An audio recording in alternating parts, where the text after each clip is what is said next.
In 1986, a woman was buried in a cemetery in Surrey. No family attended, no flowers were sent.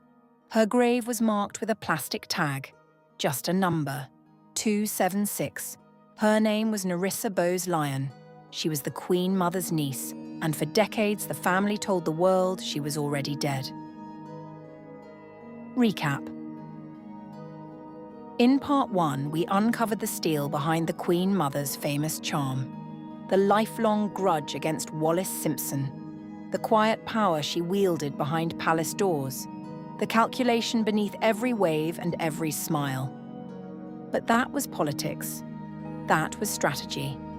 Today, we go somewhere far more personal. We go to the places the Queen Mother never visited, the people she never spoke of, and the debts she never paid. This is the story of what it cost to be the nation's grandmother. Not the cost to her, the cost to everyone around her.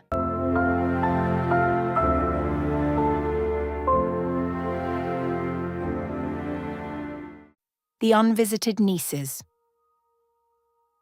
Nerissa and Catherine Bowes Lyon were the daughters of the Queen Mother's brother, John. Both had learning disabilities. In 1941, they were placed in the Royal Earlswood Institution. They were 10 and 12 years old. It was not unusual for the era. Families of all classes made similar choices. What was unusual was what happened next. Burke's Peerage, the official record of Britain's aristocracy, listed both women as dead. Not institutionalized, not living elsewhere. Dead. Yet both were very much alive. Year after year, decade after decade, they lived within the walls of Earlswood. The world believed they were gone, and no one in the family corrected the record. Staff remembered Nerissa as a gentle woman. She enjoyed listening to the radio. She would smile and chuckle at the voices. By their accounts, she found small comforts in routine and sound, but no one from the family came to visit. Not at Christmas, not on birthdays, not once. When Nerissa died in 1986, she was buried at Redhill Cemetery, a pauper's grave. The plastic tag read only a number. No family stone, no inscription linking her to one of the most famous bloodlines in the world. No relatives attended. A year later, a newspaper investigation uncovered the truth. Catherine was still alive. The official record was a fiction. The palace acknowledged the facts. They confirmed the relationship. But they offered no explanation, no apology, no reason for decades of silence. Now, to be fair, Nerissa and Catherine were Bowes Lyons, not Windsors. Their care was the family's private matter, not the Crown's. But the Queen Mother was the family's most prominent member. She set the tone, and the tone she set was silence. This is the detail that lingers. Not that two women were placed in care, but that for over 40 years, someone chose again and again to let the world believe they did not exist. That silence was not a single decision. It was a daily one. And it raises a question we cannot avoid. In the world the Queen Mother built, a world of image and warmth and careful performance, what else might have been hidden to protect the story? The economy of a royal facade. The answer, in part, was written in the ledger books at Coutts Bank. Clarence House was not simply a home, it was a court. Over 50 staff maintained it daily.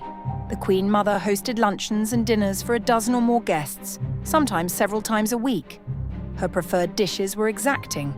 Oeufs, drumkilbo, fine champagne, nothing simple. Her stable of racehorses required constant investment. The Castle of May in Scotland underwent lavish restorations. Every detail of her life was expensive, and every detail served the same purpose. The image must never appear frayed. To the public, she was the thrifty Queen Mum.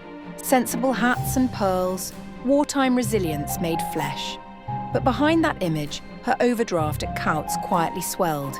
It eventually reached £4 million, and the bills landed on one desk, her daughter's. Elizabeth II, the sovereign, quietly covered the shortfall, year after year. No public complaint, no private confrontation, just the checks. There is something striking in this picture. The mother commanded effortless public adoration. The daughter bore the weight of the crown and paid her mother's bills. One smiled and waved, the other signed and worried. Yet this was not a cold relationship. They spoke by telephone every day. They shared afternoons at Royal Lodge. They spent Christmases together at Sandringham. The love was real. But so was the tension. One imagines the Queen Mother waving away the subject of money, changing the conversation, pouring another glass. In her mind, the spending served the crown. Glamour was strategy, and strategy required investment. The Queen understood this. She had watched her mother save the monarchy once before. So she signed the checks, and she said nothing. The final curtain. When the Queen Mother died in 2002, she was 101 years old. Over 1 million people filed past her coffin. The grief was enormous and genuine. The nation mourned its grandmother. But in the quiet that followed, a question settled in. Who had they been mourning? The warm, smiling woman in the pastel hat? Or the carefully constructed image she had spent a century perfecting?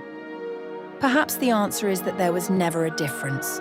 She understood something fundamental about the monarchy. The image is not separate from the person. The image is the job. She was the woman who hid her nieces from the world. She was the woman who spent lavishly while her daughter paid the bills. And she was the woman whose courage during the Blitz gave a nation something to believe in. She was all of these things, not one despite the other. All of them, woven together in the same pearl choker and the same knowing smile. Her legacy is not simple. It is not meant to be. She taught the modern monarchy its most essential lesson: connect with the people, make them feel seen, and never, ever let them see the machinery behind the magic. Whether that lesson was wisdom or warning depends on where you stand. Thank you for joining us behind the curtain. If this story moved you, subscribe and join us next time as we step deeper into the quiet corners of royal history.